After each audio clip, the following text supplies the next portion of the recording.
Chilli తెలుగులో దీన్ని మిర్చి మిరపకాయ అంటారు. ఈ మిర్చి ఆర్ మిర్చి పౌడర్ లేకుండా ప్రజెంట్ ఏ ఇంట్లో వంట జరగదు.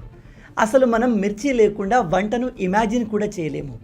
అలాంటి ఈ మిర్చి గురించిన ఒక ఇంట్రెస్టింగ్ విషయం చెప్తాను, జాగ్రత్తగా వినండి. నిజానికి ఈ మిర్చి మన ఇండియాలో పుట్టింది కాదు.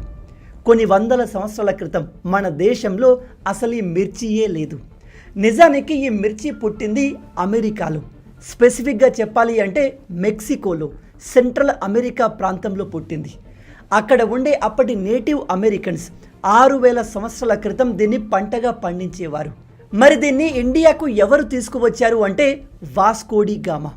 ఇతను 1498లో ఇండియాకు సముద్ర మార్గాన్ని కనుగొన్నాడు.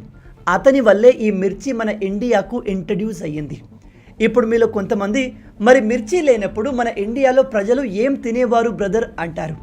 దానికి ఆన్సర్, మిర్చి ప్లేస్లో మన పూర్వీకులు బ్లాక్ పెప్పర్ అంటే నల్ల మిరియాలు, మస్టర్డ్ అంటే ఆవాలు అండ్ అల్లంని ఉపయోగించేవారు. అంతేకాని అప్పట్లో మిర్చి మన భారతదేశంలో లేదు. అంటే మన పూర్వపు రాజులు అసలు మిర్చిని చూడలేదు, తినలేదు. మనం రోజు తినే ఈ మిర్చి చరిత్రను మీలో ఎంతమంది కొత్తగా తెలుసుకుంటున్నారు? ఇలాంటి అమేజింగ్ వీడియోస్ కోసం లైక్ అండ్ సబ్స్క్రైబ్.